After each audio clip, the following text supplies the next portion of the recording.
When do you sleep? Well, I tell you what, I always have a time set to go to sleep. And it's figured out, say, 8 hours before, 2 hours before I have to do something. You say, and it doesn't matter where in the day. 2 hours before you go here, and then you say, I'm due here at 4 o'clock, I have breakfast at 2, and 8 hours before that. But then and again, when hours are changed, like when I have a daytime thing to do, that sort of louses me up because, for instance, I got a 4 o'clock day today, and I had to get up at 2 o'clock, so that means I had to be in bed by 6. Well, you know, the late show doesn't always get off at 6. You go to bed at 6 a.m. Yeah, and then after I've decided to go to bed and I do my final things that I do sitting around, this is something I've had to do for all day or a couple of days, and suddenly at the last minute, just before you're getting ready to go to sleep, it comes to you what you're supposed to do. Then you have to get up and start writing. You mean composing, a song? Something, yeah. Yeah. And do they come at a certain time of day more than another time of day? Is that why your day's so reversed? Well, it's a matter, I think, of getting a complete mental isolation. This, of course, you can't direct unless you say this always comes at a time when you could use the sleep, maybe. But I never rebel against it. If I get the idea, it's more rewarding than the sleep.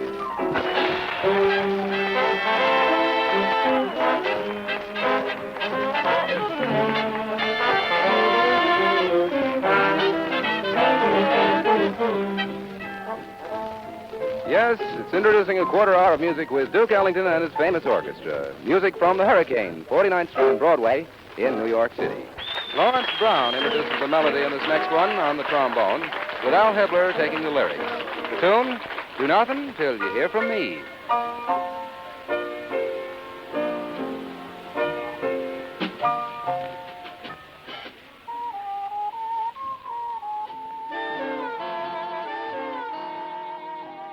At 11:15 p.m. over Mutual's WR in New York, Duke Ellington was on the air with music from the famous Hurricane Nightclub on 49th Street and Broadway in New York City. The next day, the British Royal Air Force dropped a record 3,600 tons of bombs in a single raid on Germany, France, and Belgium. On Tuesday, April 11th, the Soviets took more northern territory in Crimea. German forces immediately began a withdrawal.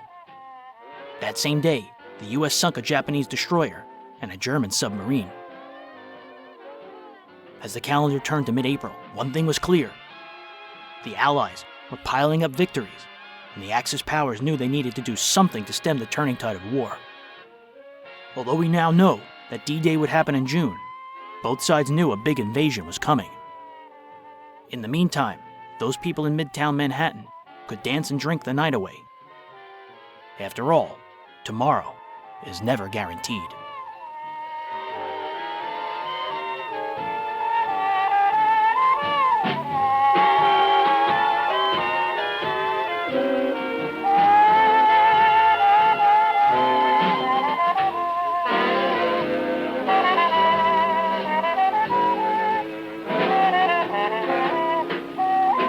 Do nothing till you hear from me. Pay no attention to what's said. Why people tell the theme of anyone is over my head. Do nothing till you hear from me. At least consider our romance. If you should take the word of others you heard, I haven't a chance to have been seen with someone. What does that mean? That I've been untrue, though we're apart. The words in my heart reveal how I feel about you. Some kiss may cloud my memory, and other arms may hold a thrill.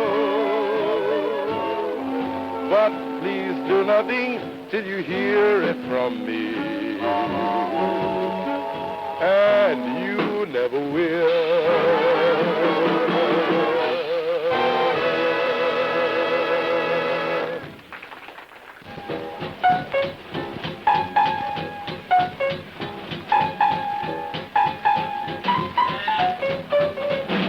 It don't mean a thing if you ain't got that swing.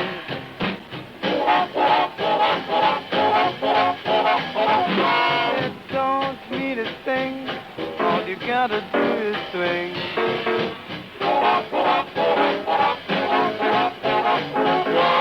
It makes no difference if it's sweet or hot. Just give that rhythm everything you've got. Don't mean a thing if you ain't got that swing.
Well, this has been music by one of America's foremost jazz composers and arrangers, Duke Ellington and his famous orchestra. Music from the Hurricane, 49th Street and Broadway in New York City.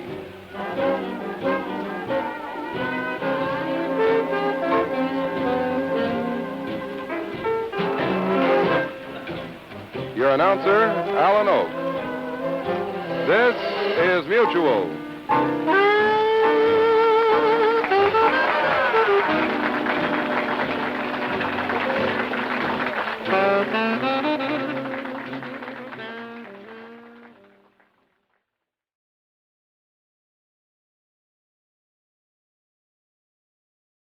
That brings our look at Easter Sunday, 1944, to a close. But there was an important story within this episode, however, that we'll focus on in May. Isaac Stern once said to me, he says, "You know, Jack, when you walk out in front of a symphony orchestra in white tie and tails and your violin, you actually look like one of the world's great violinists. It's a damn shame you have to play."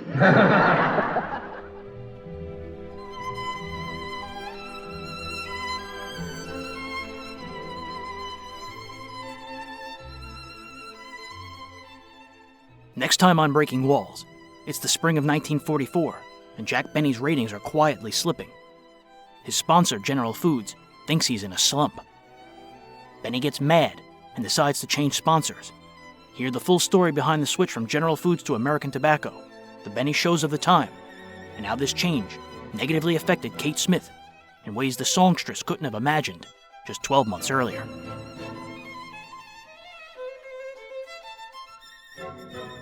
The reading material used in today's episode was Treadmill to Oblivion and Much Ado About Me by Fred Allen, Citizen Wells by Frank Brady, On the Air by John Dunning, Invitation to Learning by Martin Grams Jr., and Network Radio Ratings by Jim Ramsberg.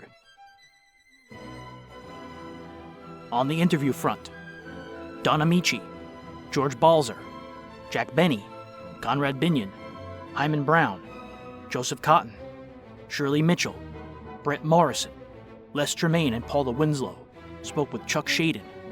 Hear these full chats and many more from Chuck's outstanding career at speakingofradio.com.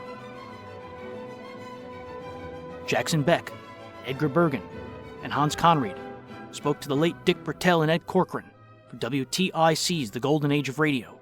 Hear these interviews at goldenage-wtic.org. Ralph Bell and Hyman Brown spoke to Spurvac.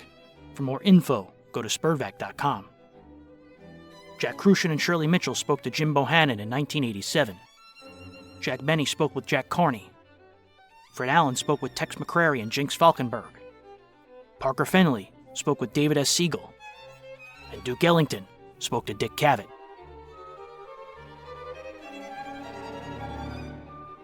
Selected music featured in today's episode was The Old Castle by Modest Mussorgsky and Violin Concerto in E minor, Opus 64 by Felix Mendelssohn. Subscribe to Burning Gotham, the audio soap opera set in 1835 New York City. It's available everywhere you get your podcasts and at burninggotham.com.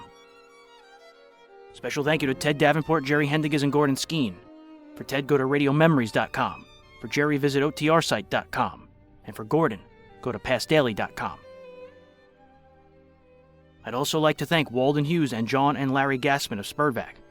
Listen to their shows on the Yesterday USA Radio Network. Breaking Walls episode 151 will spotlight Jack Benny's 1944 slump and subsequent sponsor change. This episode will be available beginning May 1st, 2024, everywhere you get your podcasts and at thewallbreakers.com. In the meantime, give Breaking Walls a quick rating on whatever platform you listen. You can also join the Breaking Walls Facebook group at facebook.com/group/thewallbreakers. And support this show for as little as $1 a month at patreon.com/thewallbreakers. So until May 1st, my name is James Scully. This has been Breaking Walls episode 150, and I'll catch you on the flip side. Thank you very much.